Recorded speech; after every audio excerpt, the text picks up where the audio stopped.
What is going on, everybody? It's the France, and we are here for our Monday Night Review for September 23rd, 2019.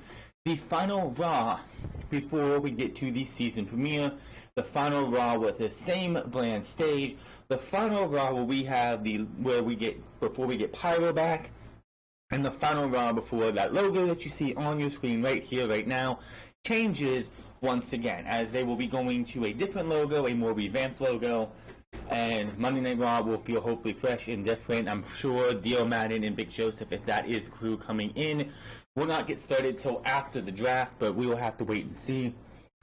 Tonight's show was the good old case of rinse and repeat. And what do I mean by rinse and repeat? Because the show opened and closed the same exact way it did last week. The only difference was about the opening and the closing was that Bray Wyatt's Firefly Funhouse did not happen at the beginning of the show, and it wasn't Kane who got attacked, it was Braun Strowman. The problem with The Fiend coming out now is that WWE doesn't know how to keep a good thing going without ruining it. The Fiend is about to fall under that as rinse and repeat happens. Once rinse and repeat happens, then The Fiend starts getting less and less cool, and it's just like, again? Like, for example, when the Firefly Funhouse started, it was great. I loved it. Everyone loved it. And then they kept doing it week after week after week after week, even after The Fiend made his debut or his presence taking out legends. They still kept doing the Firefly Funhouse, and they just kept being the same thing. That got kind of boring. It got stale to me. And then all of a sudden, they just stopped doing them for about, I think, 3 to 4 weeks.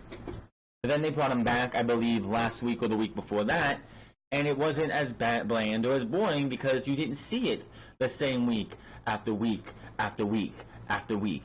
And here we are again, we have The Fiend doing the same exact thing, terrorizing Seth Rollins week after week. Now, I understand Seth Rollins and The Fiend have a match coming up at Hell in a Cell for the Universal Championship. That is if Seth Rollins doesn't make it past his opponent next week at the season premiere, which of course he's going to. But the fact of the matter is, it's that we did not need to see The Fiend tonight. The Fiend should have made his presence known last week. We don't see The Fiend at all this week. Yes, you have the Firefly Funhouse where Bray Wyatt teases The Fiend, but we don't see The Fiend just to give you that week of, is he there? Is he looking? They could have had the lights come down, the lights go down, and then the lights come back up, and it's like The Fiend's not there. And all you hear is the laughter. All you hear is the laughter of Bray Wyatt as Seth Rollins gets taken out by his opponent tonight, which was, of course, Braun Strowman. But that did not happen. Braun Strowman, amazing as it looked for The Fiend to take down Braun Strowman, not once, but twice. It was just another, like, here we go again. And now the question is going to be, who is The Fiend going to do this to next week? How is he going to terrorize Seth Rollins next week? Will Seth Rollins get any offense on The Fiend before Hell in a Cell? Which neither one of these two should be touching each other till we get to Hell in a Cell.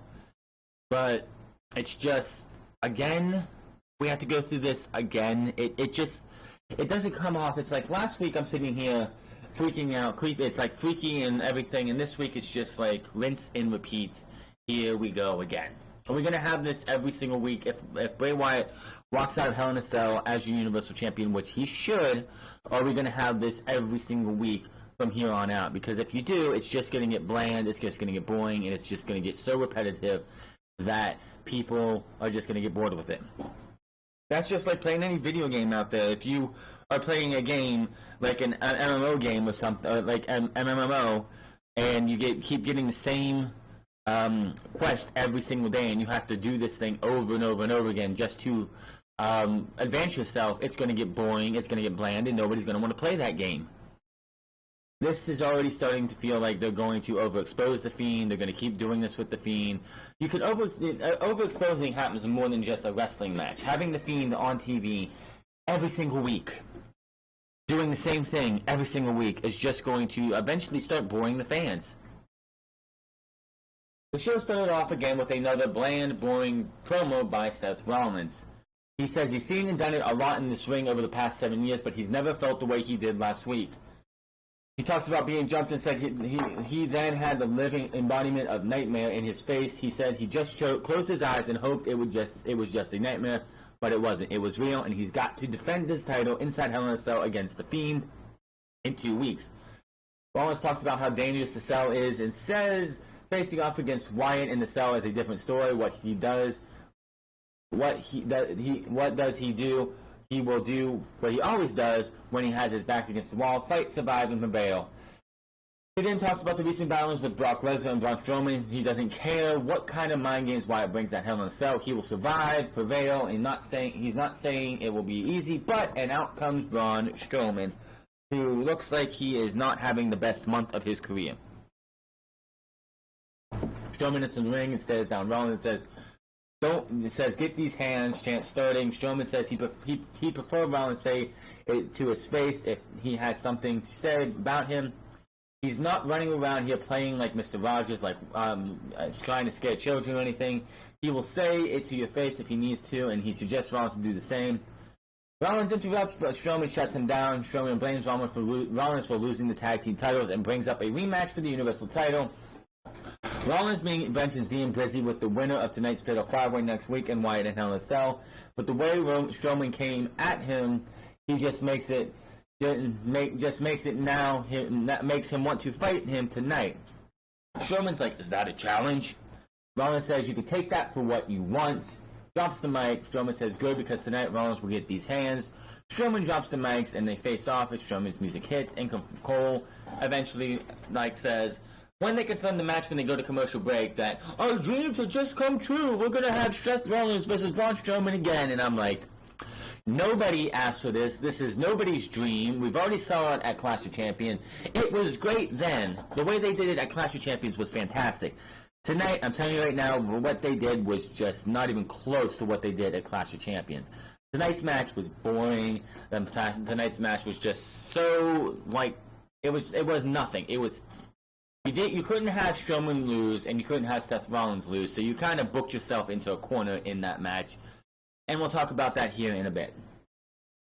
And that's the tonight's show, the Fatal 5-Way, which will now be an elimination match. Sasha Banks versus Nikki Cross, and Chad Gable versus, Baron Corbin. Viking Raiders came out ready for the match versus the OC, Luke Gallows and Carl Anderson. This match has been presented by Domino's Pizza. You know what? You know what sucks about Domino's Pizza is I live right behind the Domino's, and I'm like, as soon as I walk out every single morning to go, if I have to go somewhere, or I have to go to a work or something, it's just that the pizza smell comes right into my house, so right into your nose, and it's like, I can't get any of that right now. That's not fun. This was a good match. These guys beat the hell out of each other. AJ Styles gets kicked out halfway through the match, so you know that was going to happen. I think the biggest reason they kicked him out is, other than him being heel, is the fact that he was in the Fatal 5-Way later in the show. The Viking Raiders win this match after we get a Thor's hammer, I think. Wait a minute. Yeah, Thor's hammer. Leaps up and keep Gallows from hitting it, and 1, 2, 3. The Viking Raiders are your winners. Sit-down interview with Becky Lynch. Tag team champion Robert Roode is walking backstage when Charlie Caruso stops the comments tonight at a Fatal 4-Way. Ask him why he thinks he will come out on top. Says, I pinned Seth Rollins the night that me and Dolph Ziggler won these titles. And next week it's going to be the same thing. Tonight, next week, the Universal Championship will become absolutely glorious. And he walks off. So he is very confident going into this match. I'll get to that Fatal 5-Way and what I have a problem with it in a bit. Back from break, and we see Michael Cole sit down with backstage. This was apparently not pre-recorded, which obviously it was pre-recorded, even though Michael Cole did leave the commentary booth for a minute. They talk about Becky's title defense against Sasha Banks at Hell in a Cell. Becky isn't worried about SmackDown Women's Champion Bayley being there because the show is designed to keep Sasha in the match. It's not about keeping Bayley out of the match. It's about keeping Bayley out of the match. It's about keeping Sasha in. Did you see what happened at Clash of Champions? She asked.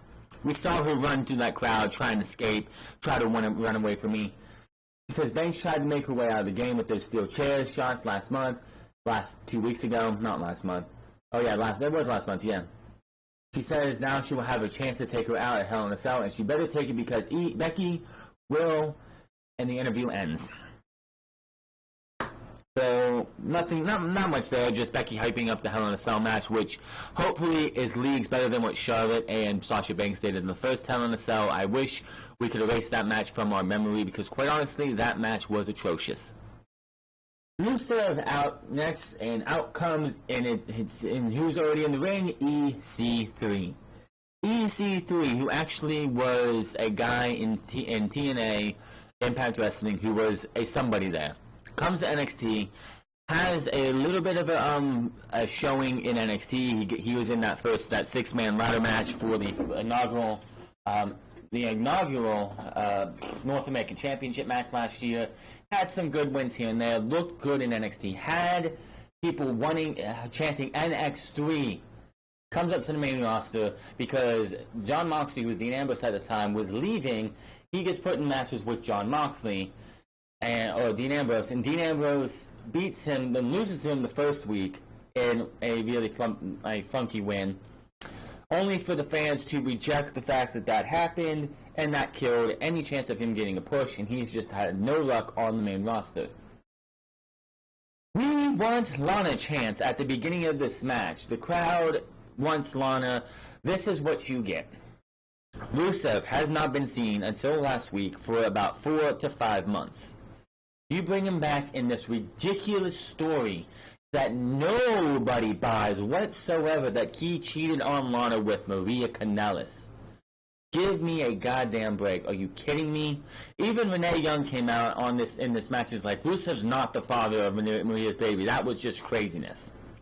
By the way, this match was mostly commentated by Corey Graves and Renee Young by themselves. Michael Cole came in towards the end of it, but during the portion that Renee Young and Corey Graves commentated on their own, they were actually more bearable without Michael Cole there. I think that just shows that Michael Cole is the problem. Yes, Michael Cole is the problem for everyone else's problems. Rusev wins with the accolade. EC3 stood absolutely no chance. He did start off from the start. He did start off fast and got some offense in before Rusev took over. Machka kick, accolade, tap out, and that was that. We did not get any continuation of that awful story from last week for the most part, so hopefully they just dropped that dead as a dollar. I know, yes, the Street Profits and Miz made fun of it after, I believe it was after this match? No. A little bit later on, we had the Street Profits getting hyped up for the Fatal 5-Way. The Miz came in and announced that his second child was born, and that he'd be hosting Hulk Hogan and Ric Flair on Miz TV next week. They made fun of the whole, well, unlike Mike Kanellis, we know who the father of my baby is. Him and the Street Profits had a funny-looking face pose with funny faces, and that was that. But after that, we go backstage. Rey Mysterio talks about how he almost retired a few weeks ago, but he didn't, and he's just having a moment of serious doubt. Thanks to his son Dominic, he didn't retire. He's still here, and tonight he has a chance to face the Universal Champion Seth Rollins next week. He knows his son is watching, and tonight's match will be dedicated to him. And just right there, you know already. Let's just have Rey Mysterio spell out who's winning the Fatal 5-Way match. Just saying. Sasha Banks versus Nikki Cross. This match wasn't bad, wasn't great, wasn't good. It was just okay. Nikki Cross, I miss old NXT Nikki Cross, the crazy, twisted sister. She has lost her twistedness since coming to the main roster and doing this whole team with Alexa Bliss. I'm not saying the team with Alexa Bliss is a bad thing. I think it's just that they changed Nikki Cross's style to just adapt to whatever Alexa Bliss does. So this one ended with a bank statement this was a long match, actually. This match, I think, was one of the longest matches of the night outside of probably the Fatal 5-Way. This one, I think, went 3 segments, which, of course, is in between commercial breaks. But bank statement by Sasha Banks. Alexa Bliss did get involved after Nikki Cross hit Crossbox his backstabber into a swinging neckbreaker, the Purge. Bayley jumps on the apron to distract Cross, but Bliss pulls her down, punches her in the face, sends her into the timekeeper area for a pop. Cross gets up, hits the crossbody on Banks, but Banks rolls through into the bank statement. Banks keeps hold and taps out Nikki Cross. This match again was not a bad match. These two did show you that that Nikki Cross and I don't know what it is, but it's like Nikki Cross just hasn't felt the same since she made her main roster debut earlier this year.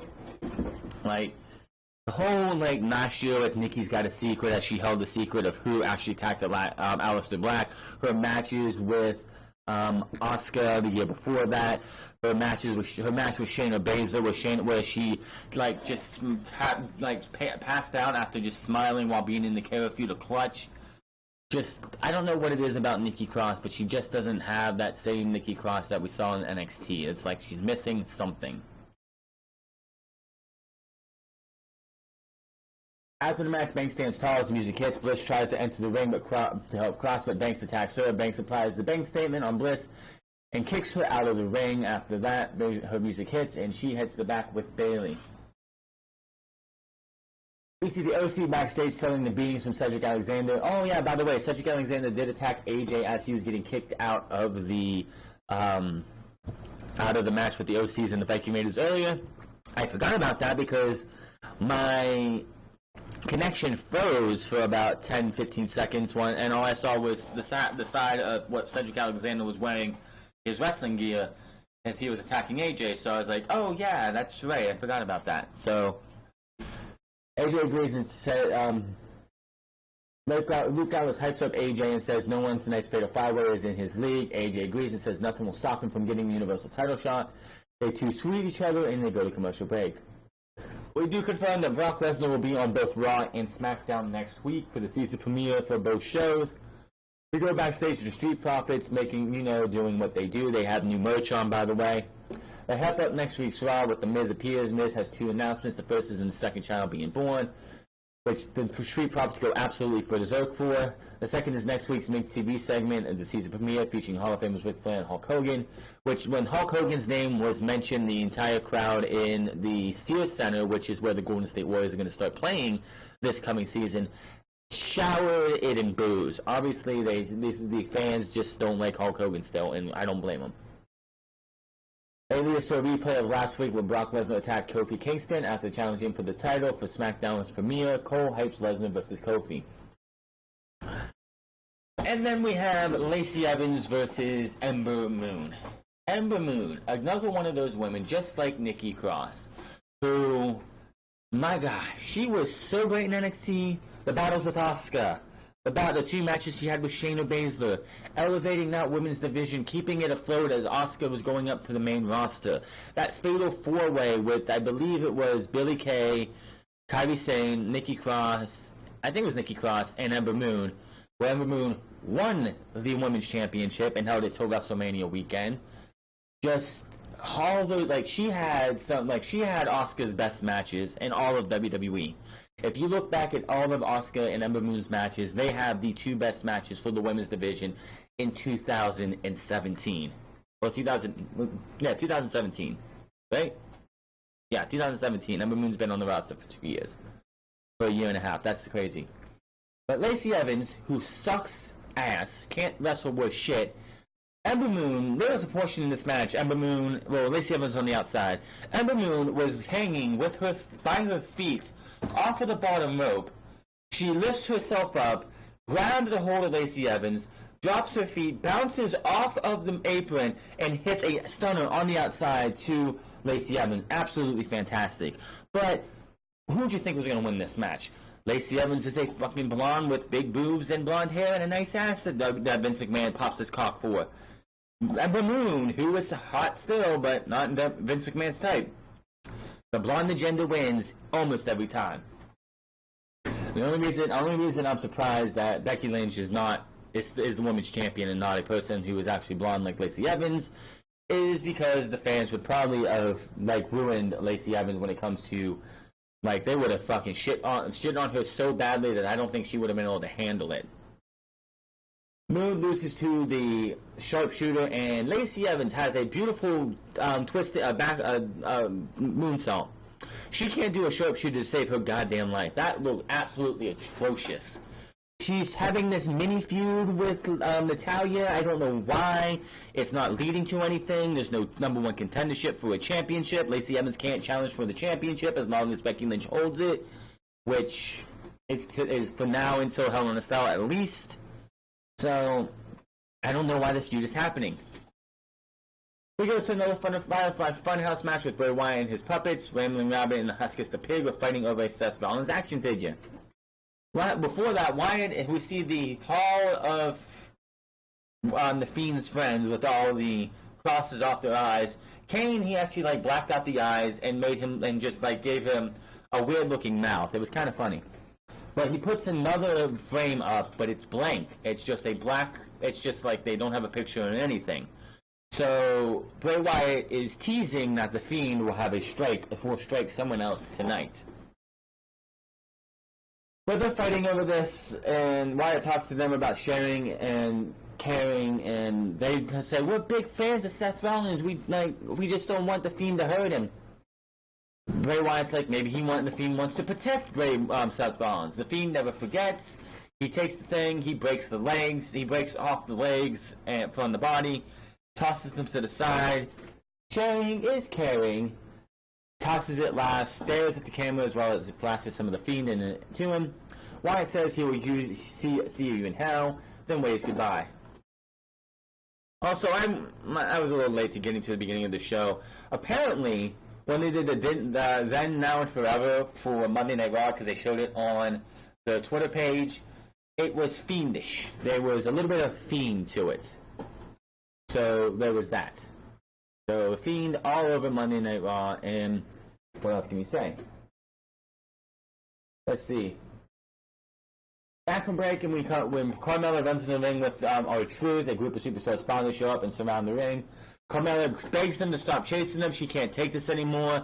Truth jokes around about Carmella is serious, but Carmella is serious. She can't take another night of this. Truth hugs her, and she rolls him up. For 1, 2, 3, Carmella is your 24/7 champion. This is what they've been building to. So the whole time you put these two together and put 24/7 championship on R-Truth, and to keep it on R-Truth, Carmella was going to beat him and win the title eventually. Truth celebrates with Carmella. Sarah Logan, the Iconics, and other female superstars come out from the back. Truth helps Carmella escape as the female superstars chase them off. Drake Maverick and the other superstars look disappointed, like the rug has been pulled out from underneath of them. They have nothing to chase after anymore because the 24/7 championship is right now held by a woman. Unfortunately, that means we have to see the likes of the Idiotics, the Dana Brooks, the Sarah Logans, and everyone else who isn't being used. So we go from the male catering VIPs to the female catering VIPs. Aren't we lucky? If I was Carmella, I would take that championship, get rid of that green strap, take the metal belt, the metal plates, melt them down, and get yourself and make yourself a nice new chain necklace or something, or some new rings. Get rid of that damn thing. Sasha Banks and Bayley are backstage talking about Becky Lynch's interview from earlier. Banks says she will be the only woman standing after the match at Hell in a Cell. They also took shots at the tag team champions.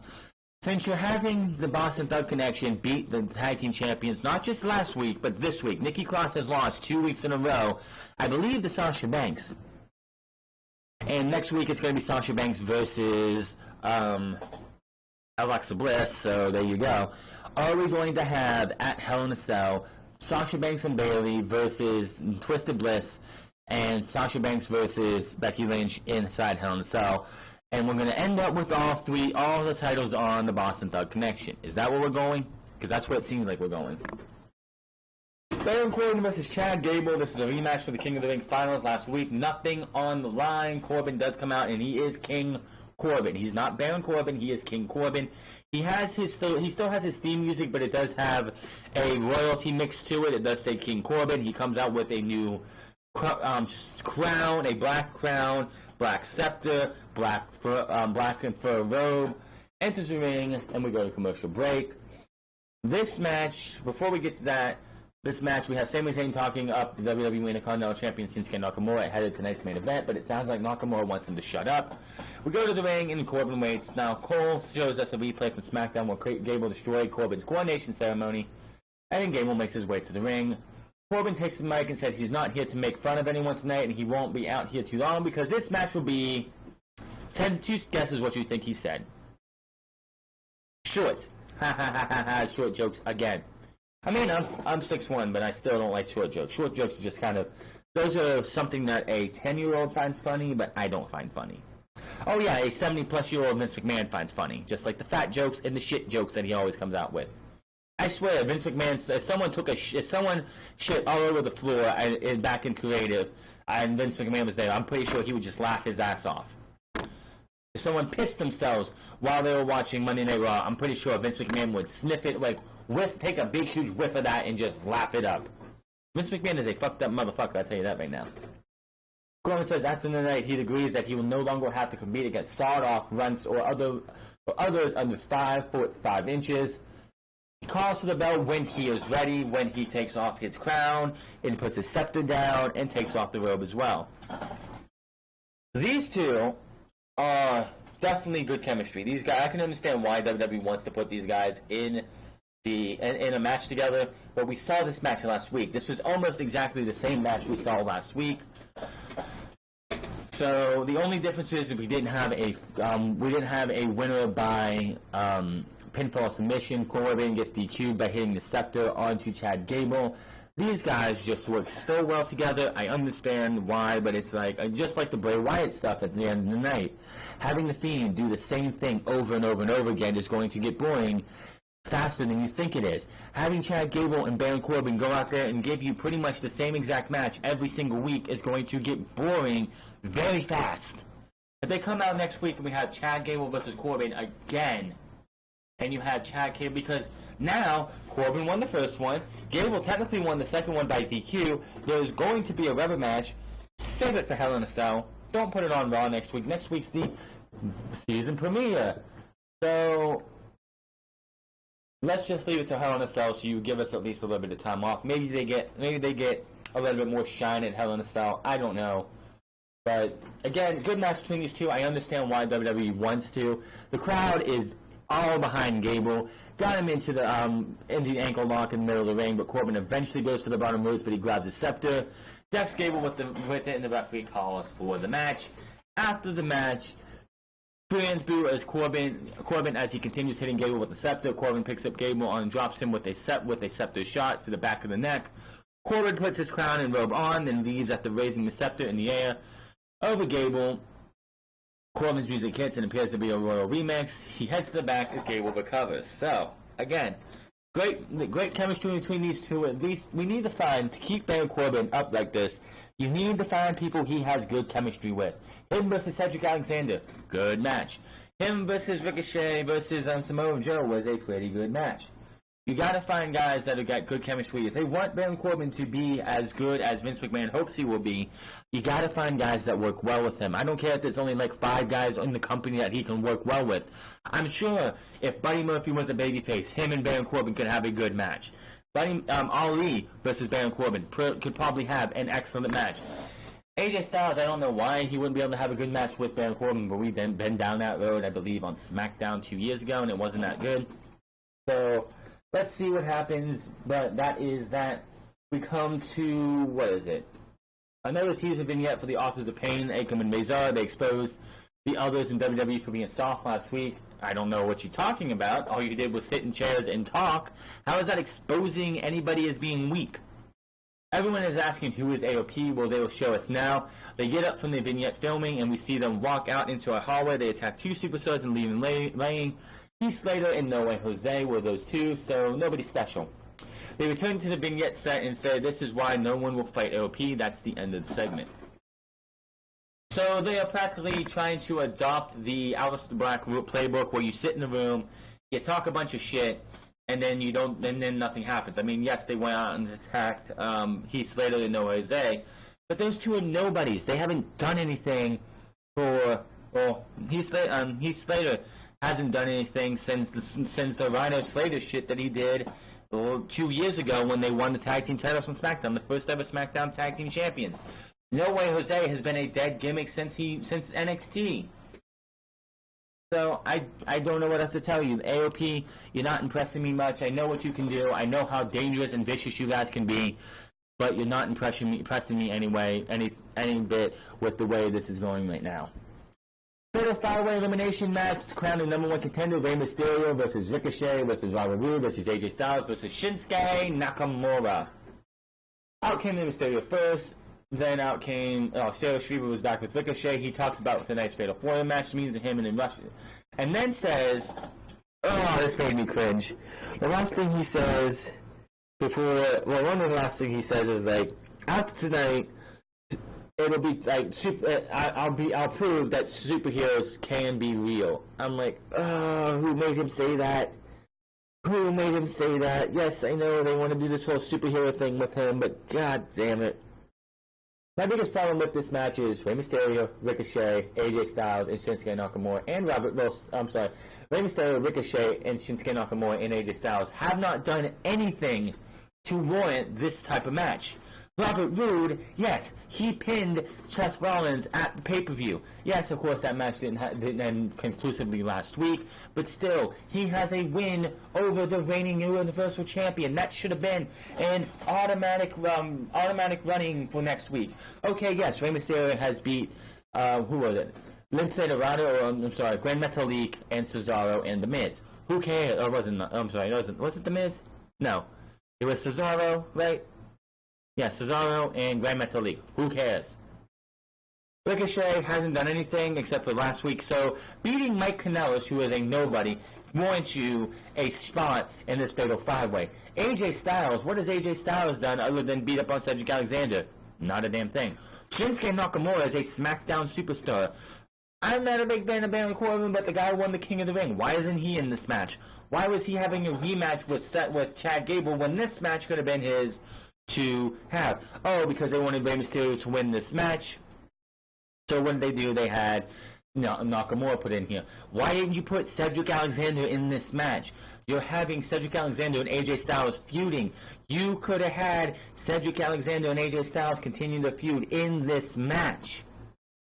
But you went out and got Nakamura for whatever fucking reason. Why? Because you had to have 4 champions in this match. 3 champions in this match. Robert Roode, AJ Styles, and Shinsuke Nakamura. Ricochet gets a Kinshasa at the beginning of this match. AJ Styles ends up getting, what was it? Hold on. Yeah, let's see. Who did AJ eliminated someone, didn't he? No. Oh yeah. Ray hits a 619, waits for the springboard, and AJ rocks him in the apron, then drops him on the head. Oh, sorry, that's right. AJ Styles hits a phenomenal forearm on Nakamura. He's eliminated, and right away, it's Bobby Roode with a glorious DDT to AJ Styles, leaving you down to Robert Roode and Rey Mysterio. And of course, Rey Mysterio ends up winning with the 619. 1, 2, 3. I'm not mad with Rey Mysterio winning. It's just I don't know where this is going. You have this guy who's supposed to be having these doubts, but because of what his son told him, all of a sudden he's 20 years younger. He's like 20 years younger, and he's winning matches against people he shouldn't be beating. If I would have done this, right, I've already seen Ricochet versus Rey Mysterio at WCPW event 2 years ago. Absolutely fantastic match. I would have had Ricochet and Rey Mysterio be the final 2 of this match. Let these guys have 10 minutes against each other. Yes, they had a little bit of tease in there during the beginning of this match when Rey Mysterio and Ricochet went one-on-one while everyone else was gone. That would have been my final 2, with Rey Mysterio eventually picking up the win. And moving on to next week. Backstage, Carlo Caruso to Seth Rollins. He congratulates Rey and says this will be a dream match for him, but I'm not going to be looking past next week. I'm not going to be looking past this week. He's winning tonight's match against Braun Strowman, and next week against Rey, and then he will be in Hell in a Cell against Bray Wyatt. Back to commercial.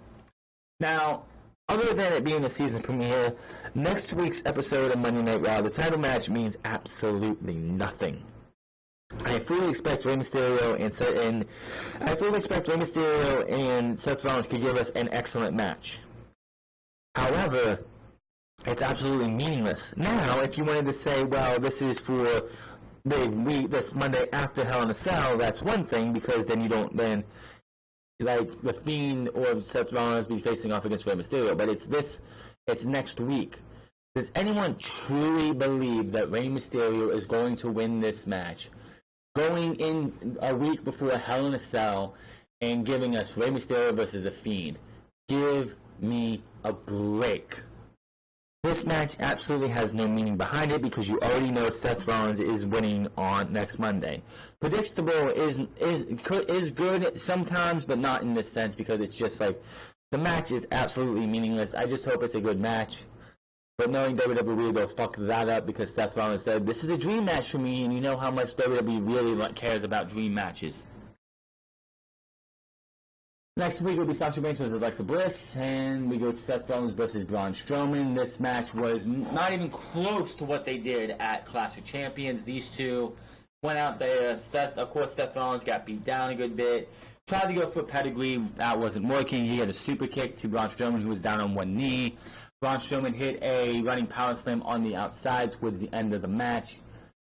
Strowman runs in for the back of the ring, levels Rollins on the floor, comes back in the shoulder tackle. Strowman with a running power slam on the floor, brings him back in the ring, keeps control, and scoops him up for another power slam. But it looks like the Fiend has arrived as the lights go down. Seth is on the mat. Braun Strowman's looking around like, where is he?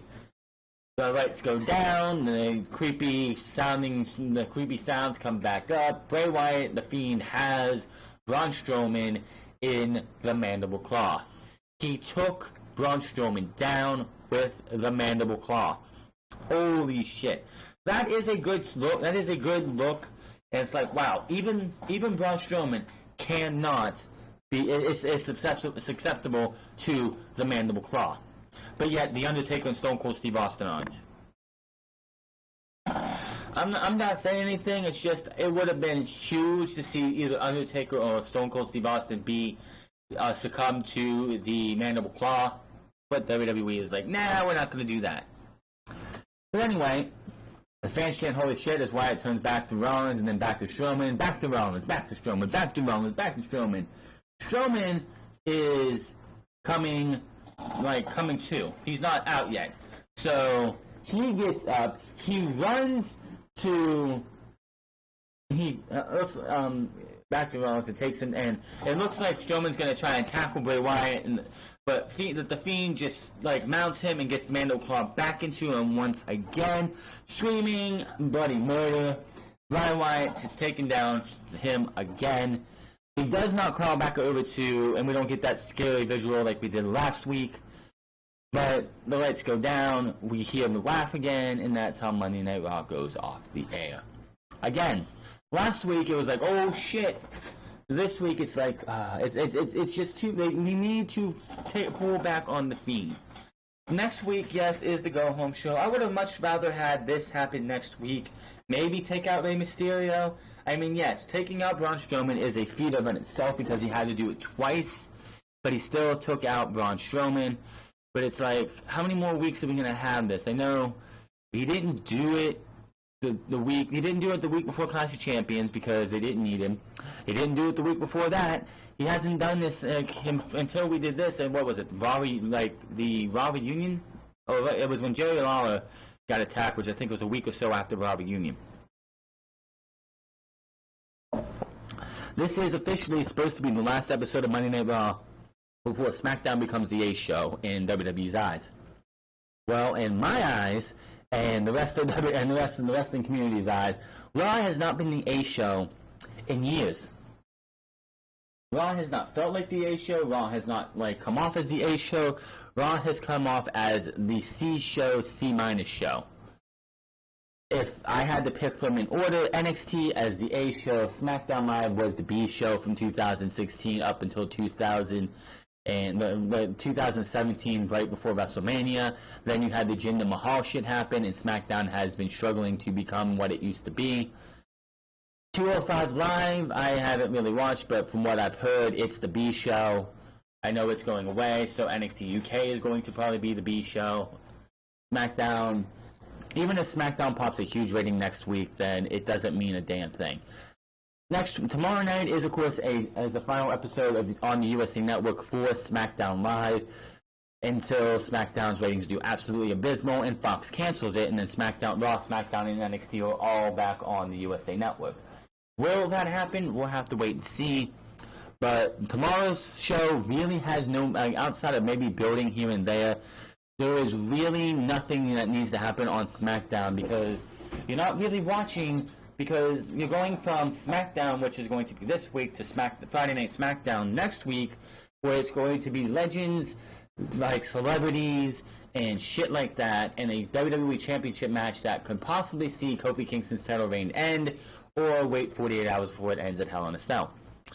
But this is your Monday Night Raw review, the finale, the season finale for Monday Night Raw. The season premiere will be next week, where we will have a new logo, a new set, a appearance by Brock Lesnar, a appearance by Hulk Hogan, an appearance by Ric Flair, a Universal Championship match, Sasha Banks versus the goddess herself, Miss Alexa Bliss, the self-proclaimed goddess.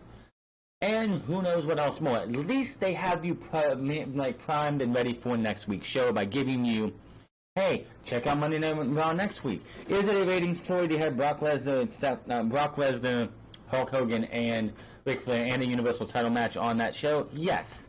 Will it matter in the end? Most likely not. Of course, tonight the Bears blew out the Bears blew out the Redskins, so that probably helped WWE possibly. If people wanted to say, you know what, I'm not watching this game, it's a blowout, let's go see what's on TV, and people skip the Monday Night Raw. But who knows? All I know is we'll have to see what happens next week. But hit that subscribe button, comment down below, like or dislike this video. Follow me on Twitter and Twitch at The Frauds Club. And I'll see you guys tomorrow for SmackDown NXT on Thursday. And we're 1 week away from AEW on TNT. I will never call it that terrible name that they came up with. But 1 week away from AEW, and everything changes. Until then, my name is The Frauds, and I'll see you guys later.